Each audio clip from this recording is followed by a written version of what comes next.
حضرت علی رضی اللہ تعالیٰ عنہ فرماتے ہیں کہ دائیں بائیں التفات یعنی گوشہ چشم سے دیکھنے سے بچنا خشوع ہے.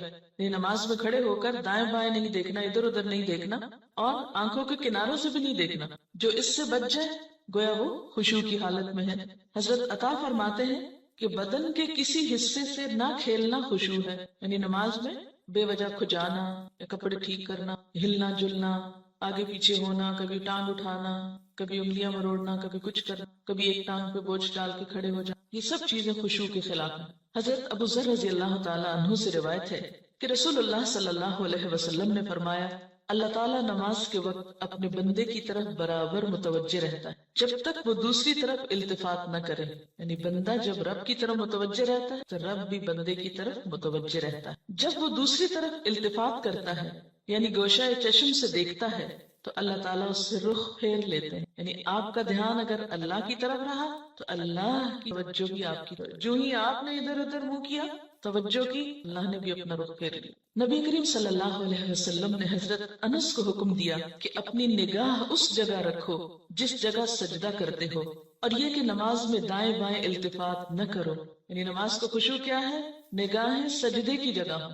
اگر آپ اس عمل میں کامیاب ہو جائیں تو یقین مانے آپ کی نماز میں خشوع آ جائے گا. بہت سے لوگ یہ سمجھتے ہیں کہ شاید آنکھیں بند کر کے نماز پڑھنے سے زیادہ خشوع آتا ہے، جو کہ غلط فہمی ہے. ایسا کرنا پسندیدہ بھی نہیں. لگتا بہت آسان ہے کہ کچھ چیز نظر نہ آئے تو ہمارا دھیان زیادہ اللہ کی طرف ہو جائے گا، لیکن آج آپ نماز میں تجربہ کر کے دیکھیں، جو لوگ آنکھیں بند کر کے پڑھتے ہیں وہ آنکھیں کھول کر سجدے کی جگہ دیکھنا شروع کریں. اس میں یہ ہوتا ہے نا کہ جب ہم بچپن سے ایک طریقے پہ نماز پڑھ رہے ہیں، کبھی کسی نے ہمیں ٹوکا نہیں، کیونکہ ہم سب سے زیادہ مائنڈ اس وقت کرتے ہیں جب کوئی ہماری نماز کی اصلاح کرنا چاہے. عام طور پر اگر آپ لوگوں کو کسی بھی چیز سے روکیں تو وہ اتنا نہیں برا مناتے، لیکن اگر نماز کے بارے میں تھوڑی سی بات بھی کر دے ہائپر سینسٹیو، غصہ کرتے ہیں. کیوں کہا؟ اگر مثلا کسی نے اگر دوپٹہ باریک لیا نماز میں تو اسے روکا جائے کہ نہیں یہ ٹھیک نہیں، یا اگر ٹخنے ننگے ہو رہے ہیں اور بتایا گیا، یا یہ کہ نماز کا طریقہ درست نہیں، اگر اس میں کسی نے تھوڑی سی بھی مداخلت کر دی تو ناقابل برداشت. تم ہوتے کون ہو مجھے کچھ کہنے والے؟ اس لیے عموماً لوگ اپنی عزت بچانے کو دوسروں کو چھوڑ دیتے ہیں. ٹھیک ہے جو چاہیں کریں، کیا ہو سکتا ہے؟ جب کسی کو خود پرواہ نہیں، جب کوئی خود اپنی اصلاح نہیں چاہتا تو آپ کیا کر سکتے ہیں؟ اور بعض اوقات انڈائریکٹلی بیسیوں بار سمجھانے کے باوجود بھی لوگ اپنا طرز عمل نہیں بدلتے. تو یاد رکھیے کہ جب تک طریقہ درست نہیں ہوگا خشوع نہیں آئے گا. تو خشوع لانے کے لیے نمبر 1 کہ سنت کے مطابق نماز پڑھنے کی کوشش کریں، اور اس میں سجدے کی جگہ پہ دیکھنا شروع کریں. نماز میں حرکت کم کریں.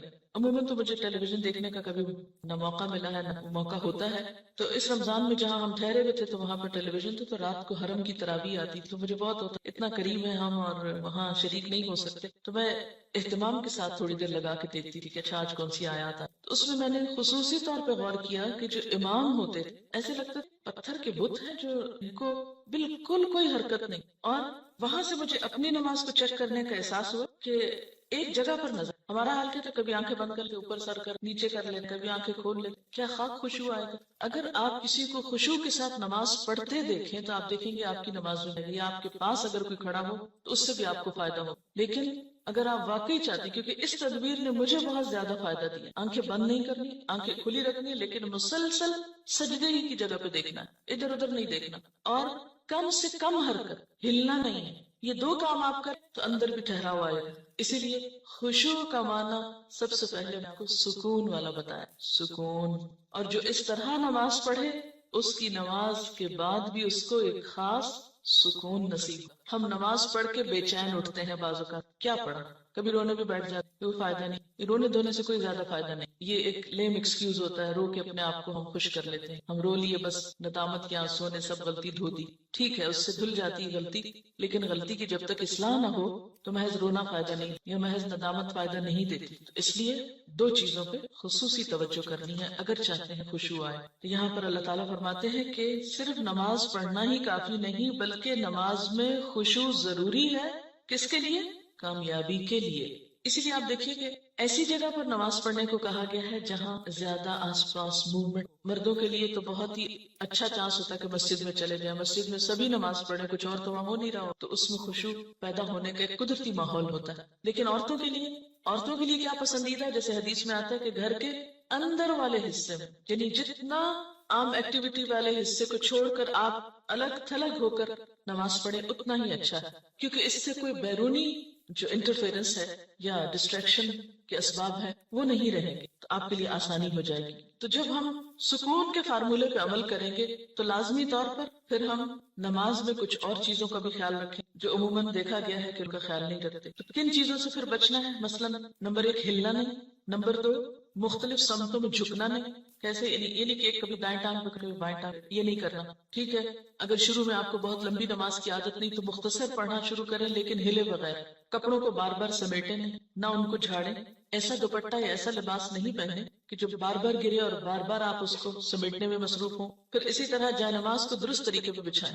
یہ نہیں کہ نماز کے بیچ میں ہی آپ اسے ٹھیک کرنا شروع کریں. ایسی جائے نماز پہ کھڑے مت ہو کہ جو ہر دفعہ میں اکٹھی ہو جائے اور ہر دفعہ میں آپ اس کو سیدھا کریں. پہلے جو کھجور کے درختوں کے پتے ہوتے تھے ان کے جو جائے نماز ملتے تھے، اگر آج آپ کو میسر ہو اور اس پر نماز پڑھنے کی کوشش کریں تو آپ دیکھیں گے شروع میں اضافہ ہو. ان کو ایک نیچرل میٹ ہوتا ہے، اس کی اپنی خوشبو بھی ہوتی ہے اور وہ اکٹھا نہیں ہوتا اور اس پر آپ کے ہاتھ پاؤں سب جم جاتے ہیں. یہ جتنی مخملی جائے نمازیں آ گئی ہیں اتنی ہی نماز میں خوشبو ختم ہو. کبھی پاؤں پھسل رہے ہوتے ہیں، کبھی ہاتھ پھسل رہے ہیں. جس چیز پر آپ نماز پڑھتے ہیں اس کو بھی درست کرنے کی ضرورت ہے، وہ بھی مددگار ہے.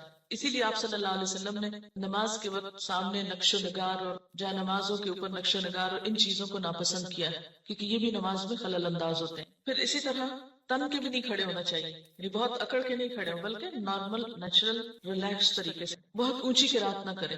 مثلا اگر آپ تہجد میں یا نفل کسی میں ذرا سا زیادہ تلاوت کرنا چاہتے ہیں بہت چیخ چلا کے نہیں کریں. یا کہیں آپ امامت کرا رہے ہیں تو اس صورت میں قرات میں عاجزی ہونی چاہیے کیونکہ وہ بھی خشوع میں اضافہ کرے گی. اسی طرح گا گا کر تلاوت کر یہ بھی درست نہیں، مصنوعی تکلف سے تلاوت کر. پھر اسی طرح نماز میں جمائیاں لینا اور لیتے چلے جانا کو کنٹرول کریں. اسی طرح جلدی جلدی کرنا کیونکہ خشوع کیا ہے؟ سکون. اور سکون میں کیا ہے کہ آپ جب قیام کریں تو ہلنا بند کر دیں، رکوع کریں تو اتنی دیر رکوع کریں کہ جسم ہلنا بند کر دے. رکوع سے جب اٹھیں تو کھڑے ہو کر دوبارہ اتنا کھڑے ہوں کم از کم کہ آپ کا جسم ہلنا بند کرے. پھر جب آپ سجدے میں جائیں ٹک جائیں اور اس وقت سر اٹھائیں جب تسبیحات پوری ہو چکی ہوں اور ہلنا بھی ختم ہو چکا ہو. یہ نہیں کہ آپ ایک کانسٹنٹ موومنٹ میں کھڑے ہوئے تو رکوع میں ہلتے ہلتے پھر کھڑے ہو گئے، پھر سجدے میں ابھی ہلنا بند نہیں تو پھر کھڑے ہو گئے اور پھر واپس پلٹ گئے. یہ ماری ماری نماز جو ہے جلدی کی، اس سے قطعاً خشوع نہیں آتا. خشوع کے لیے آپ کو ٹھہر ٹھہر کر آہستہ نماز پڑھنی ہو. اسی طرح اگر کوئی چیز نماز میں اذیت دے رہی ہو تو اس کو ہٹانا ضروری ہے کیونکہ بعض اوقات جب ہم کہتے ہیں نا سکون اور ٹھہر جانا تو اس میں ہم ایسا ٹھہرتے ہیں کہ کوئی چیز اگر ہمیں اس میں پریشان کر رہی ہے، چبھ رہی ہے یا کوئی خارش ہو گئی یا کچھ تو ہم اس کی طرف بھی توجہ نہیں دیتے. نتیجہ کیا تو کچھ سمجھ نہیں آتا پڑھ کے. تو یہ ان نیچرل قسم کا سکون بھی طاری نہیں. اس میں کوشش کریں کہ کم سے کم موومنٹ سے اس سبب کو دور کر دیں. مثلا اگر کہیں خارش ہوئی ہے تو ایک ہاتھ سے بس اس جگہ ہلکا سا دبا کے خارش کر دیں. یہ نہیں کہ ہلا ہلا کے خارش شروع کر دیں یا کہ بالوں کو سمیٹنا شروع کر دیں یا بالوں سے کھیلنا یا کپڑوں سے. یا بعض لوگ مرد حضرات حرم میں نماز پڑھ رہے تھے، مختلف لوگوں کو دیکھ کے آپ اندازہ کر سکتے کون کس طرح پڑھ رہا ہے نا، اور اس سے اپنے آپ کو کمپیئر کرتے ہیں. جب میں ایسی حرکت کروں تو میں بھی تو یہ لگتا. بعض لوگ داڑھی سے کھیل رہے ہو، بال ٹھیک کر رہے ہیں، بعض لوگ کپڑے ٹھیک کرتے چلے جاتے ہیں. تو یہ ساری چیزیں جو ہے ہل جل یہ نماز کی خود اثر انداز ہوتی. پھر ایک اور مرحلہ ہے اور وہ ہے اندر کے خیالات اور سوچوں. بہت سے لوگ اس پر پریشان ہوتے. اگر آپ اس طریقے پہ عمل کریں گے، سجدے والی جگہ پہ دیکھنا ذرا شروع کریں، آپ دیکھیں گے خیالات کم ہو جائیں گے. بہرحال ہر شخص کا اپنا اپنا حساب ہو سکتا ہے. مجھے اس سے بہت فائدہ ہوا کیونکہ اللہ کے رسول صلی اللہ علیہ وسلم کی کوئی بات بھی حکمت سے خالی نہیں. تو خیالات دو طرح کے ہوتے ہیں، ایک ہوتا ہے خیالات کا آنا اور ایک ہوتا ہے خیالات کا لانا. آنے والوں کو تو آپ روک نہیں سکتے، پاسبل ہی نہیں. اور ایک ہوتا ہے خود انوائٹ کرنا، بلانا، دعوت دینا. اس کو آپ بہرحال کنٹرول کر سکتے ہیں. اب جو بن بلائے آ جاتے ہیں ان کو آنے دیں، ان کو آپ اگنور کر دیں. ہمارا دماغ ایسی چیز ہے کہ جو کانسٹنٹلی کام کرتا ہے، رکتا نہیں ہے. آپ سو رہے ہوں تب بھی وہ خوابیں دیکھتا ہے، آپ جاگ رہے ہوں، آپ کسی سے بات کر رہے ہوں تو ضروری نہیں کہ آپ کی پوری توجہ وہاں ہو. بہت دفعہ ایسا ہوتا ہے کہ بات کرتے ہوئے آپ کا دھیان وہاں بھی ہوتا ہے اور کہیں اور بھی ہوتا ہے. تو ان تمام چیزوں پر جو خیالات تو خود بخود آ رہے ہیں وہ آتے رہیں گے، اس کو نہیں آپ روک سکتے. مثلا کانوں کے اوپر تو آپ کیا کرتے ہیں، ہاتھ رکھ سکتے، آنکھوں کو بند کر سکتے، زبان بند کر سکتے، لیکن دماغ کے خیال کا کیا کریں؟ کوئی ڈھکنا نہیں دے سکتے، کوئی سوئچ نہیں آف کر سکتے. وہ تو خدا نخواستہ آف ہوا تو گئے. آن نہیں ہو سکتا پھر. اب یہ بڑی مشکل ہے. اس لیے ان کے پیچھے نہ پڑے، ان کو زیادہ سوچے نہ، ان کو اہمیت نہ دے، ان کو اپنے اوپر حاوی نہ ہونے دے، ان کا تذکرہ نہ بہت زیادہ کریں. کہ کچھ لوگوں کو میں نے دیکھا وہ ہر ایک کو لے کے بیٹھ جاتے ہیں، میں کیا کروں، میرے تو خیال بہت آتے ہیں نماز میں. کسی کے پاس کوئی جادو کی چھڑی نہیں کہ جو ایک آپ کو لگائے گا اس وقت اور آئندہ آپ کے خیالات نہیں آئیں گے. اس لیے آپ ان کا تذکرہ زیادہ نہ کریں، ٹیک اٹ ایزی، نارمل لیں. تو ہوتا ہی ہے تو آئیں گے، لیکن یہ نہ کریں کہ کوئی ایک خیال آ گیا ہے تو پھر اس کے آگے اور سوچیں، مثلا اپنے کاموں کی پلاننگ وہاں کھڑے ہو کے شروع کر. فرض نمازوں میں ایسا نہیں ہو سکتا، ایسا نہیں کیا. نفل میں اگر ہو جائے، جیسے حضرت عمر رضی اللہ تعالیٰ عنہ جو فوجوں کو ترتیب دیں تو نفل نماز شروع کر دیتے، تو نوافل کی حد تک ٹھیک ہے لیکن فرض میں نہیں. پھر آپ دیکھیے کہ اگر آپ بدل بدل کے صورتیں پڑھیں گے، قرآن پاک کا کچھ حصہ ساتھ ساتھ یاد کرتے رہیں گے، تو آپ دیکھیں گے کہ اس سے بھی فرق پڑے. چینج سے یکسوئی آتی ہے. مثلا ایک جگہ آپ کھڑے ہیں یا ایک جگہ آپ کام کر رہے ہیں تو بعض اوقات آپ کام نہیں کر پاتے اور بار بار آپ کو خیالات تنگ کرتے ہیں. اپنی پڑھائی کے دوران بھی آپ نے دیکھا ہوگا، آپ تھوڑی سی پوزیشن چینج کر لیتے ہیں، جگہ بدل لیتے ہیں، اٹھ کے جا کے پانی پی کے آ جاتے ہیں کچھ، تو اس سے پھر فرق پڑ جاتا ہے. اسی طرح اگر آپ تلاوت قرآن پاک کا وہ حصہ جو نماز میں پڑھ رہے ہیں اگر آپ اس کو تبدیل کرتے رہیں تو فائدہ ہو. اس کے لیے طریقہ کیا ہو، کیونکہ آپ نے دیکھا ہوگا کچھ قرآن پاک آپ نے یاد کیا پھر وہ آپ کو بھولنے لگا. کوئی صورت اگر کچھ دن تک نہیں پڑھی، اگلے دن نماز میں پڑھنے کھڑے ہوئے وہ اٹکنا شروع ہو گیا، آپ نے تنگ آ کے. ایسی چیزیں بہت نیچرل ہوتی. اس کا علاج کیا ہے، پاکٹ سائز کا چھوٹا سا قرآن پاک کا نسخہ جو ہے وہ نماز کے میں قریب رکھ لیں. میں نے ایک باسکٹ سی بنا، تو آپ کیا کریں، دعاؤں کے کارڈ، قرآن پاک کا نسخہ، اگر آپ چشمہ لگا کے پڑھتے ہیں تو چشمہ، یہ ساری ضروری چیزیں جو ہیں اس کے اندر، وہ آپ اپنے بیڈ روم میں، وارڈ روم میں کہیں ایک جگہ پر اس کو رکھ لیں. جو بھی نماز پڑھنے لگے جائے نماز بچھائیں اور اٹھا کے وہ ٹوکری پاس رکھ. اچھا سنت پڑھ لی آپ نے، اب آپ نے ارادہ کیا کہ میں آج فلاں سورت پڑھوں گی اور آپ کو بھولی ہوئی ہے یا آپ سمجھتے ہیں کہ آپ کو یاد دہانی کی ضرورت ہے، کئی کئی جگہ ہوتے ہیں وہ شبے پڑ جاتے ہیں، تو آپ کیا کریں، شروع کرنے سے پہلے ایک سیکنڈ کے لیے ان جگہوں پر دیکھ لیں، اس کو پھر رکھ لیں، پھر آپ نماز پڑھیں. آپ انشاءاللہ وہ صورت بہتر طور پر پڑھ پائیں گے. جب آپ پڑھیں گے تو آپ دیکھیں گے کہ آپ کی واقعی نماز میں خوشی پیدا ہوگی، کیونکہ کچھ عملی تدابیر بھی ہو، یکسوئی والی جگہ ہو لیکن ساتھ ایسی چیزیں موجود. مثلا اگر آپ نوافل پڑھ رہے ہیں اور آپ تھک گئے ہیں بیچ میں، تو بجائے اس کے اپنے اوپر زور زبردستی کر کے پھر کھڑے ہو جائیں، آپ بیچ میں تھوڑا بیٹھ بھی سکتے ہیں، یا یہ کہ سلام پھیر کر آپ دعاؤں کا کارڈ نکالیں، کچھ دعائیں پڑھ لیں، اس میں آپ ریلیکس بھی ہو جائیں گے اور ساتھ یہ ہے کہ دعائیں بھی مانگی جائیں گی. اگلے دو نفل جو ہے وہ زیادہ یکسوئی کے ساتھ پڑھیں. تو اس طرح کی کچھ عملی تدابیر جو ہے وہ آپ کی نماز کو اچھا. اسی طرح اگر ماحول کو تھوڑا اور خوشگوار بنائیں، مثلا یہ کہ جائے نماز کے اوپر اگر آپ تھوڑا سا عطر لگا لیں، یا یہ کہ آپ اس کو جھاڑ پٹ کچھ عرصے بعد اس کو دھو لیں، صاف کر لیں، تو یہ جو پاکیزگی اور صفائی کے جو مرحلے ہیں نماز کے ساتھ، لباس کے علاوہ، جسم کے علاوہ جگہ کی صفائی، اس سے بھی نماز میں خوشبو آتا ہے. کیونکہ اگر آپ ایسی جگہ پہ نماز پڑھیں جو اسمیلی ہے یا جہاں گھٹن ہے یا جہاں کوئی آکسیجن نہیں ہے، تو اس سے بھی کیا ہوگا کہ آپ کو ایک دم جمائیاں آنے لگی، آپ کو نیند آنے لگی، آپ کے اندر ایک بیزاری کی کیفیت ہوگی. تو ہمیشہ جب کوئی مسئلہ پیش آئے تو صرف رونا دھونا نہ کیا کریں. ہم رونا دھونا کر کے، واویلا کر کے یہ سمجھتے ہیں کہ مسئلہ حل ہو جائے گا، جو کہ ہو سکتا ہی نہیں. واویلا کرنا کسی مسئلے کا حل نہیں، اس کو تو اپنی زندگی سے نکال دیں، جو میں نے دیکھا کہ خواتین میں زیادہ ہی ہے، اور اس سے ہم مار کھاتے ہیں. یعنی کوئی مسئلہ پیش آیا، ہائے کیا کروں، ہائے کیوں ہو گیا ہے، یہ سب نکال دیں. مسئلہ پیش آنے پر، مسئلہ نماز میں خشوع نہیں، مسئلہ پیش آ جائے، مسئلہ پیش آنے پر مسئلے کو پہچانے، اس کے اسباب جانے، یعنی مسئلے کو آئیڈینٹیفائی کرے پہلے، یہ ہے مسئلہ، خشوع نہیں آ رہا، پہچانے وجوہات کیا ہیں، کیوں نہیں آ رہا. ایک وجہ کہ جگہ ٹھیک نہیں، دو وجہ کہ قرآن یاد نہیں، تین وجہ کہ آس پاس شور ہے، وغیرہ وغیرہ وجوہات معلوم ہے. اور ایک ان سب وجوہات سے بڑی وجہ کہ نماز پڑھنے کے ٹھیک طریقہ، الفاظ کی ادائیگی درست نہیں نماز کی، وہ ہر وقت ایک گلٹ ہے اندر، پتہ نہیں ٹھیک پڑھ رہی ہوں کہ نہیں ٹھیک پڑھ رہی ہوں کہ نہیں. یہ جب تک یہ گلٹ رہے گی نماز میں خوشی نہیں آئے گی. اس گلٹ کو دور کریں. اگر آپ کو مثلا اتحیات پڑھنا نہیں آتا، دروشی پڑھنا نہیں آتا، سیکھ لیں کسی سے، بالکل شرم محسوس نہیں کریں، جتنا جلدی ہو سیکھ لیں، کیونکہ اگر درست علم ہوگا تو آپ دیکھیں گے کہ اس سے بھی آپ کو سکون آ جائے گا. سارے مسائل کی وجوہات جانیں اور پھر ایک ایک کر کے وجہ کو دور کرنے کی کوشش کریں. اگر آپ سمجھتے ہیں کہ وجہ دور آپ سے خود نہیں ہو رہی تو کسی مشورہ کر لیں، اس مسئلے کا حل کیا ہو سکتا ہے. لیکن مسئلے کو سب سے پہلے آپ خود پہچانیں. کبھی یہ نہ کہا کریں بار بار مجھے نہیں پتا کہ یہ کیوں نہیں، کیوں نہیں پتا، پتا ہونا چاہیے. اللہ نے آپ کو عقل دی، سمجھ دی، جاننے کی کوشش کریں، اور پھر اس کے بعد یہ ہے کہ اس کا حل کریں. اور اس معاملے میں بے صبری نہ کریں. بہت سے مسائل کے حل میں وقت لگتا ہے، اس وقت کو اویل کریں، اور صبر کے ساتھ آہستہ آہستہ آپ دیکھیں گے کہ انشاءاللہ وہ مسئلہ حل ہوتا جائے گا. اور سب سے بڑی بات یہ کہ اللہ کو دعا کرے کہ اللہ تعالیٰ نماز میں خشوع دے، مجھے نماز کا شوق دے، مجھے نماز کی محبت دے، نماز کو میری آنکھوں کی ٹھنڈک بنا دے. اس طرح کی جو بھی دعائیں آپ کے دل میں آئیں، آپ دیکھیے کہ مانگنے کے لیے آپ کے اندر سے بات اٹھنی چاہیے نا. دعا کوئی مصنوعی چیز نہیں ہے کہ کوئی مانگ رہا تو آپ اس کو دیکھ کے آپ بھی شروع کریں. اس کی ضرورت آپ کو خود محسوس ہونی چاہیے کہ یہ چاہیے مجھ کو، یہ مانگنا ہے مجھے، اس کے بغیر میرا گزارا نہیں ہو رہا. تو جس طرح دنیا کی چیزوں کے لیے ہم تڑپ تڑپ کے مانگتے ہیں، اسی طرح دین کے لیے بھی، اپنی آخرت کے لیے بھی تڑپ تڑپ کے مانگنا. انشاءاللہ آپ دیکھیں گے کہ اللہ تعالیٰ کی رحمت بہت قریب ہے. پھر ایک اور بات یہ کہ جہاں اٹکاؤ ہو وہاں صدقہ کریں. یعنی جو صدقہ ہے ہر رکاوٹ کو دور کرنے کا ذریعہ ہوتا ہے. اس سے آپ دیکھیں گے کہ گرہیں کھلیں گی. اور صدقے کے لیے بھی ضروری نہیں کہ کوئی بہت بڑی اسپیشل چیز آپ تیار کریں، جمعرات کا انتظار کریں، اس میں کھانا پکے، اس میں مخصوص لوگوں کو بلائیں اور کھلائیں، یا کوئی اور اس طرح کا مصنوعی کام کریں. اس کے لیے کیا ہے، فوری طور پر کسی کے ساتھ کوئی بھلائی کر لیں، اور کوئی نہیں تو جو سامنے سے آ رہا ہے اس کو دیکھ کے مسکرا لیں.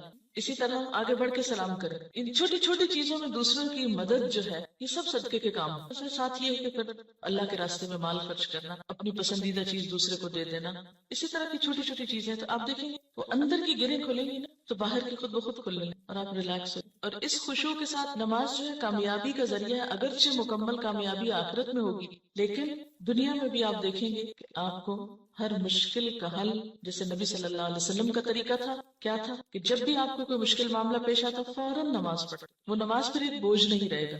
بخاری اور مسلم میں ہے، حضور صلی اللہ علیہ وسلم سے پوچھا گیا کہ سب سے زیادہ محبوب عمل اللہ کے نزدیک کیا ہے؟ آپ نے فرمایا نماز کو وقت پر ادا کرنا. پوچھا گیا پھر؟ فرمایا ماں باپ سے اچھا سلوک کرنا. پوچھا گیا پھر؟ فرمایا اللہ کی راہ میں جہاد کرنا. جہاد کرنا اگرچہ ضروری ہے لیکن وہ بعد میں ہے، پہلے اپنی نمازیں درست کریں اور وقت پہ پڑھیں. اور یہ جو وقت پہ پڑھنا ہے نا، اگر اس کی عادت ہو جائے تو آپ دیکھیں گے کہ آپ کے وقت میں برکت ہو جائے گی. ہوتا کیا ہے، نماز کا وقت ہم ٹال رہے ہیں نہ تو جو کام کر رہے ہیں وہ صحیح ہو رہا ہے ٹالنے کی وجہ سے، اور نہ نماز ہماری ٹھیک ہوگی پھر، کیونکہ جو نماز دیر سے پڑھی جائے گی اس میں خشوع ہو ہی نہیں سکتا. اگر آپ فجر کے آخری ٹائم پہ اٹھیں کیسے خشوع آئے گا؟ ٹینشن تو یہی رہے گی کہ سورج نہ نکل آئے یا نکل نہ چکا ہو. کوئی بھی نماز جو تاخیر سے پڑھیں گے، آپ وقت گزار کے پڑھیں گے، وہ خشوع سے خالی ہو جائے گی، خود بخود آٹومیٹیکلی پھیکی ہو جائے. اس لیے کوشش کریں، یعنی اگر آپ خشوع لانا چاہتے ہیں تو پہلی کوشش کہاں سے شروع ہو؟ کہ وقت اور اول وقت میں. حضرت ابو درداء سے روایت ہے کہ رسول اللہ صلی اللہ علیہ وسلم نے فرمایا سب سے پہلی چیز جو امت سے اٹھ جائے گی یعنی سلب ہو جائے گی وہ خشوع ہے، یہاں تک کہ قوم میں کوئی خاشع نظر نہ آئے. بہت سے لوگ نماز پڑھیں گے مگر کوئی خاشع نظر نہ آئے گا. حدیث میں آتا ہے ایک مرتبہ نبی صلی اللہ علیہ وسلم نے ایک شخص کو دیکھا کہ نماز پڑھ رہا ہے، ساتھ ساتھ داڑھی کے بالوں سے کھیلتا جا رہا ہے. اس پر آپ نے فرمایا لو خشع قلبہ خشعت جوارحہ، اگر اس کے دل میں خشوع ہوتا تو اس کے جسم پہ بھی خشوع طاری ہوتی. ظاہری خشوع جب آتا ہے جب دل میں خشوع، دل اللہ کے آگے جھکا ہوا. اور اگر دل دنیا کی یادوں میں اور دنیا کے قصوں میں مشغول ہو تو پھر خشوع نہیں آ سکتا. خشوع کا لفظ بولتے ہی آپ کے ذہن میں کیا چیز آتی؟ سکون، عاجزی. ایک لفظ میں ہو تو سکون اور دوسرے میں ساتھ ہی عاجزی بھی. سورۃ الانبیاء میں پیغمبروں کی صفات میں اللہ تعالیٰ فرماتے ہیں وَقَانُوا لَنَا خَاشِعِينَ، یہ سارے پیغمبر ہمارے لیے خشوع کرنے والے تھے. تو اس سے کیا پتہ چلتا ہے کہ خاشع ہونا، عاجز ہونا اور اللہ کے سامنے عاجزی اختیار کرنا یہ پیغمبروں کی صفات میں سے رہا ہے. سورۃ انبیاء کی آیت. اور اس میں بھی آپ دیکھیے کہ انہم کانوا یسارعون فی الخیرات ویدعوننا رغبا ورہبا وکانوا لنا خاشعین، کہ وہ بھلائیوں میں بہت جلدی کرتے تھے، یسارعون فی الخیرات، اور ویدعوننا رغبا ورہبا، رغبت کے ساتھ اور خوف کے ساتھ ہمیں پکارتے. حالانکہ وہ پیغمبر تھے پھر بھی محض رغبت نہیں تھی، خوف بھی ساتھ تھا. وَقَانُوا لَنَا خَاشِعِينَ، اور وہ ہمارے آگے جھکے ہوئے تھے. تو اس سے یہ پتہ چلتا ہے کہ نماز کے اندر خشوع صرف نماز میں ہی جھکنے کا نام نہیں، یا صرف نماز کی حد تک عاجزی اختیار کرنے کا نام نہیں، بلکہ اس کے علاوہ عام روزمرہ زندگی میں بھی یہ اخلاق پیدا ہونا چاہیے، یا عام روزمرہ زندگی میں بھی ہمارے اندر یہ کردار پیدا ہونا چاہیے. اب جب سکون کی بات ہوئی کہ کانوا لنا خاشعین، اور خشوع کا معنی اگر سکون کیا جائے اور عاجزی کیا جائے تو عملی زندگی میں کہاں کہاں یہ نظر آئے گا اور کس کس طرح ہوتا ہے کہ جب ہم نماز میں لطف اٹھاتے ہیں تو ایک نماز کا اچھا پڑھنا آئندہ کی نماز کے لیے خود بخود انتظار کی کیفیت پیدا کر دے، کیونکہ آپ نے اس کو انجوائے کیا ہوتا ہے. اور اگر ایک نماز آپ نے خراب پڑھی تو اس کے بعد دل پہ بوجھ پڑتا ہے، اس بوجھ سے گلٹ آتی ہے، اور پھر انسان کہتا ہے کیا فائدہ، پتہ نہیں پچھلی کا کیا بنا، اب اگلی کیا پڑھوں، بس وہ ایک پھر ڈگمگانے کی اور کشمکش کی کیفیت پیدا ہو جاتی۔ تو ہر نماز اپنی جگہ اہم ہے، اور ہر نماز کے اندر ایسی کوشش ضروری ہے جو اگلی نماز کے لیے ایک تیاری بن جائے، یا ایک گراؤنڈ پریپیئر کر دے، یا اس کے لیے ایک بنیاد بن جائے۔ وہ خشوع صرف نماز میں ہی تو نہیں رہتا نا، نماز میں کیفیت تعریف ہوئی، اس کے بعد آپ عام زندگی میں لوگوں سے معاملہ کر رہے ہیں، تو اب اس میں کچھ کنٹینیوٹی ہونی چاہیے نا، ٹھیک ہے اس لیول کی تو نہیں، لیکن اس کا اثر زندگی کے دوسرے معاملات پر بھی پڑنا چاہیے، کیونکہ نماز جو ہے یہ ہماری پوری شخصیت کو ریفارم کرتی ہے، اس کی اصلاح کا سبب بنتی ہے۔ نماز کے اندر کی کیفیات باہر پر اثر انداز ہوتی ہیں، ٹھہراؤ آنے لگتا ہے۔ کسی کا کمنٹ ہے، دو چیزیں اگر ہم خود میں پیدا کر لیں تو دین کے کام میں آسانی ہو جاتی ہے، ہر ماحول میں پرسکون بیٹھ کر دیکھنا، اور ہر عادت اور طبیعت کے لوگوں سے ملنا اور نارمل رہنا۔ یہ ہے وہ تاثیر جو نماز کی خشوع سے آپ کے معاملات پہ پڑتی ہے۔ یہ لکھتی ہے کہ 2-3 مواقع جن کا مجھے تجربہ ہوا، ایک تو یہ کہ قریبی رشتہ دار کے انتقال پہ جانا ہوا، کچھ بتانے کی کوشش کی لیکن ایک معتبر خاتون نے سختی سے خاموش کرا دیا۔ میں نے اپنا قرآن لیا، پڑھتی رہی، سوچتی رہی اور واپس آ گئی۔ سوئم پہ گئی تو کتاب میرا جینا میرا مرنا ساتھ لے گئی، خالی صفحات پہ اپنا پیغام ہمدردی لکھا، اور یہ کہ جو بھی یہ کتاب پڑھے دوسروں کو بتائے اور مرنے والے کے لیے مغفرت کی دعا کرے۔ یہ چھوڑ کر آ گئی، یعنی میسج کے ساتھ کتاب۔ 2 مہینے بعد فون آیا ان کی بہو کا کہ جو بھی لوگ دوسرے شہروں سے آئے ہیں میں نے پڑھ کر کتاب سنائی ہے، ہر کوئی کتاب کا مطالبہ کر رہا ہے، جتنی کتابیں انہوں نے مانگی بھجوا دی۔ لے جانے والے نے بتایا کہ ہر کوئی یہ کتاب لینا چاہ رہا ہے، اور میری بیوی ہر ایک کو کتاب سناتی ہے۔ کام ہو گیا۔ اگر یہ اس معتبر خاتون کی بات نہ مانتی اور اس وقت الجھ پڑتی تو اس صبر کا یہ جو پھل ملا ہے یہ نہ ملتا نا۔ صبر کا پھل میٹھا ہوتا ہے، اس وقت تو بہت سخت تکلیف سے گزرتا ہے انسان، اور ہم عام طور پر جھلا اٹھتے ہیں کہ نہیں مجھے تبلیغ کا موقع نہیں ملا اور اتنا اچھا موقع چلا گیا۔ ایک تو یہ کہ اللہ تعالیٰ کے فیصلوں کو اگر قبول کرنا آ جائے نا تو زندگی پر لطف ہو جائے۔ موقع مل گیا الحمدللہ، نہیں ملا تو اس میں بھی کوئی مصلحت ہوگی ضرور، میں اس حال پہ بھی راضی، میں نے کوشش کر لی، اگر چانس نہیں ملا کوئی بات نہیں، لیکن کوشش نہیں چھوڑی۔ جب ہم جھلا اٹھتے ہیں اور اپسیٹ ہوتے ہیں تو اس میں نقصان کیا ہوتا ہے کہ ہم پازیٹیولی کام کرنا چھوڑ دیتے ہیں، کوشش ترک کر دیتے ہیں۔ جو کوشش چھوڑتے ہیں تو اگلا نیکی کا موقع ختم ہو جاتا ہے، اور کوشش پر آمادہ رہنا اور صبر کی کیفیت بھی دراصل خشوع سے آتی ہے، کیونکہ نماز بھی تو صبر کا نام ہے نا، یعنی آپ نے بولنا نہیں، آپ نے ادھر ادھر نہیں دیکھنا، آپ نے ہلنا نہیں۔ میں تو سمجھتی ہوں ہلنے سے رکنا سب سے بڑا صبر ہے نماز کا، ورنہ باقی جتنی بھی کیفیات آتی ہیں نا ان سب کو ہم ہل جل کے وہ بیلنس کر لیتے ہیں، یعنی نیند آئی ہے، اونگ آئی ہے، اور کوئی بوریت ہوئی ہے کچھ، تو وہ ہل کے آگے پیچھے کر کے جھوم جھام کے آنکھیں بند کر کے تھوڑا ریلیکس کر کے، تو وہ جو کیفیت طاری ہونی چاہیے تھی وہ ہونے نہیں دیتے۔ ان کا ایک اور تجربہ ہے، لکھتے ہیں کہ اسی تجربے کے بعد، یعنی جس تجربے کا انہوں نے پیچھے ذکر کیا ہے، جب 2-3 منٹ ملے کچھ نہ کچھ کارڈ پر لکھ کر رکھ لیتی ہوں، چونکہ یہ پریکٹیکل ٹپس ہے نا تبلیغ کی، اس لیے میں اس کو آپ سے شیئر کرنا چاہتی ہوں، اور جہاں جاؤں لے جاتی ہوں۔ اس وقت نہ بھی لوگ پڑھیں تو بعد میں ضرور پڑھتے ہیں۔ اب مثلاً نے بنایا کہ وما قدر اللہ حق قدرہ، اللہ تعالیٰ کا شکوہ، اور اندر لکھا ہوا ہے اللہ تعالیٰ کا بندوں سے شکوہ، اور نہیں انہوں نے قدر کی اللہ کی جیسا کہ حق ہے اس کی قدر کرنے کا۔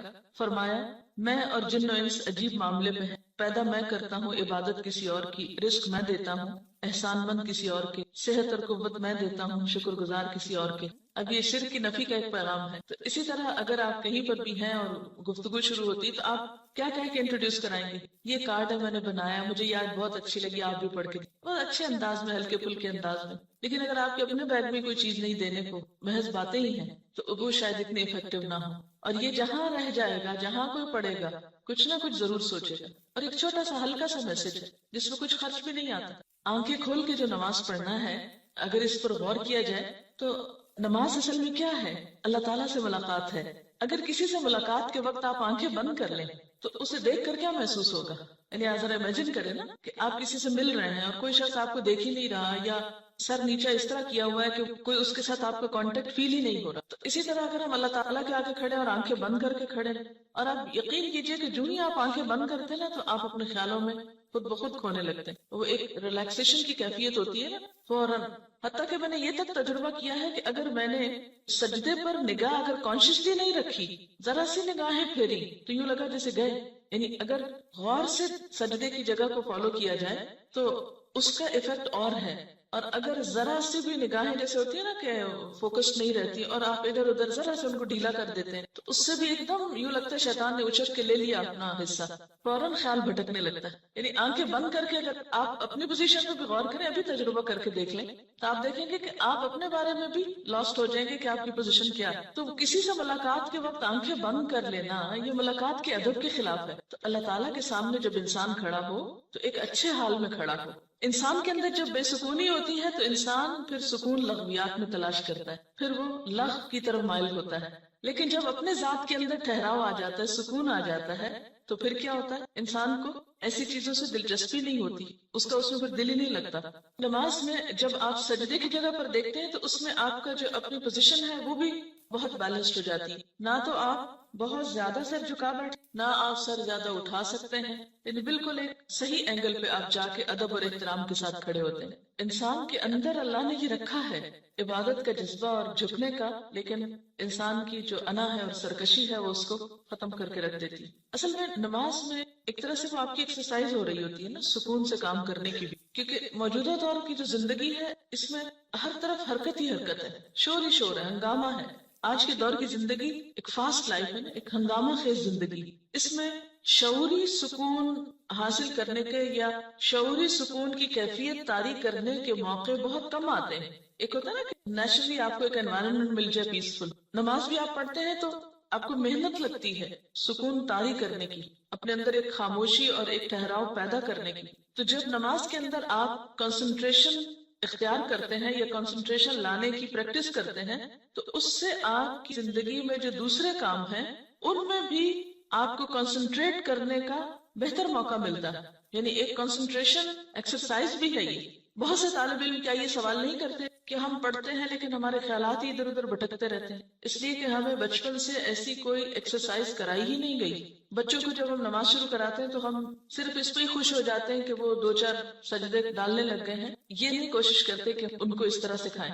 اگر آپ سب اپنے اپنے گھر میں یا آس پاس جو بھی ہو بچوں کو نماز پڑھتا دیکھے، صرف پیار سے سی بات کریں کہ نماز میں آپ نے صرف اس جگہ دیکھنا ہے. میرے خیال ہے کہ بچوں کے اندر بھی جو ہائپر ایکٹیویٹی ہے، ہر وقت اچھل کود ہنگامہ، اس کو بھی اس طرح کنٹرول کیا جا سکتا ہے کہ اگر دن میں 5 دفعہ وہ ٹک کے ایک جگہ چاہے چند لمحوں کے لیے ہی وہ دیکھیں ایک خاص مرکز پر. آپ کو پتہ ہے کہ ہپنوٹائز کرنے کا طریقہ کیا ہوتا ہے؟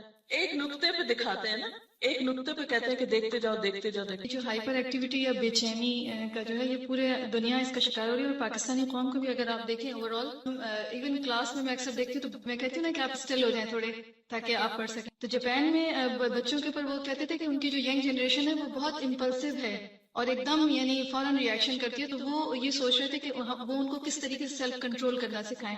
اور اس میں انہوں نے آف کورس کچھ ریسرچز کر کے کہا تھا کہ اگر یہ صبح میں کوئی ردم والی چیز بآواز بلند پڑے اور نیچر کے زیادہ قریب جائیں. اور میں یہ سوچ رہی تھی کہ اللہ سبحانہ تعالیٰ کتنی خوبصورتی سے ایک سیلف کنٹرولنگ کا کتنا خوبصورت ایک اکوپمنٹ دے رہے ہیں، ایک اسٹریٹجی دے رہے ہیں کہ بس یہ اگر کریں، اور تلاوت ہے اور پھر فوکس ہے ایک فوکل پوائنٹ پہ. اور اگر اس طریقے سے بچوں کی تربیت کی جائے تو نو ونڈر کہ انشاءاللہ اگلی جنریشن جو ہے وہ تو کم از کم سکون والی ہے اور جو امپلسو بیہیویئرز ہیں وہ نہ ہو پائیں.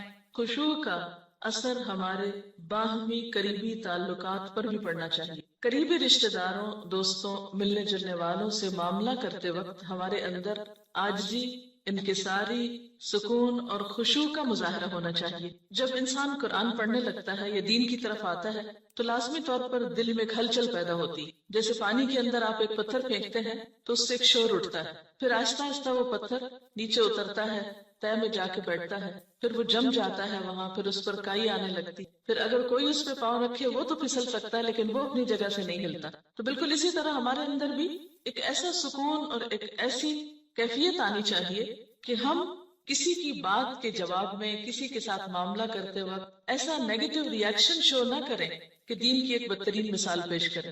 ایمان کے لطف اور حلاوت محسوس ہوتی ہے نا ان آیات کو پڑھ کر. یعنی اس خشوع کا اثر زندگی پر پڑنا چاہیے نا. نماز میں کیا ہوتا ہے؟ دل میں اللہ کی یاد ہے، زبان پہ اللہ کا ذکر اور ایک ٹھہراؤ ہے. تو بالکل اسی طرح نماز کے بعد بھی جب ہم زندگی کے عام معاملات اختیار کرتے ہیں تو اس میں بھی ہمارے دل میں اللہ کی یاد ہونی چاہیے، خاموش لمحات میں اس کا ذکر ہونا چاہیے، اور اس کے علاوہ ہمارے پوری شخصیت کے اوپر ایک ٹھہراؤ نظر آنا چاہیے. یعنی یہ سکون ہمارے چہروں پر، ہماری چال میں، ہمارے معاملات میں، ہماری ہر چیز میں محسوس ہونا چاہیے. تب ہم اسلام کے صحیح نمائندے ہوں گے. پیس.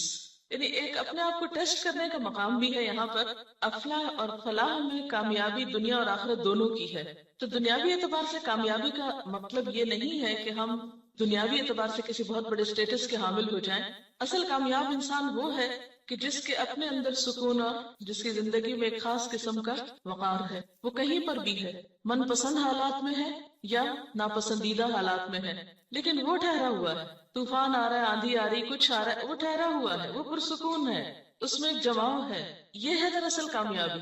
یعنی آخرت کی کامیابی تو کل پتہ چلے گی، لیکن آج اپنے آپ کو ٹیسٹ کر کے دیکھیں کہ کیا یہ کیفیت پیدا ہو رہی ہے.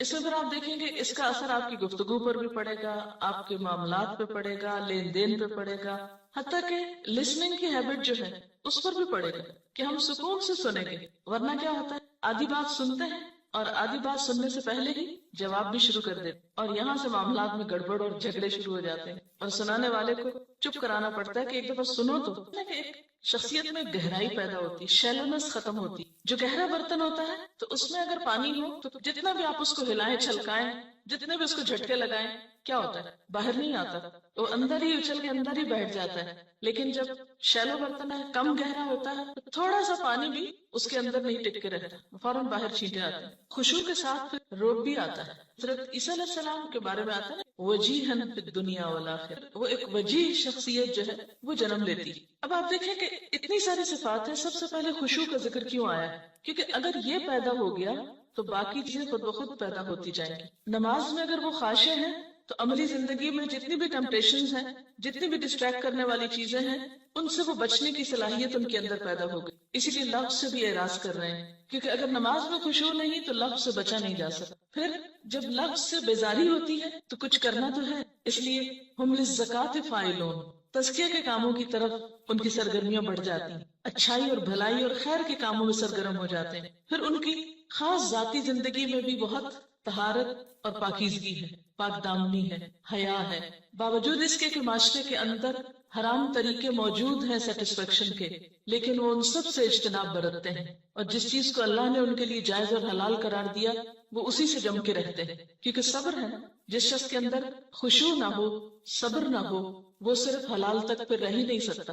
اس کی نگاہ بھی خیانت کرے گی، اس کا دل بھی خیانت کرے گا. اسی لیے آپ دیکھیں گے پھر آگے امانت اور عہد کی پابندی، امانت اور عہد کا پاس رکھنا.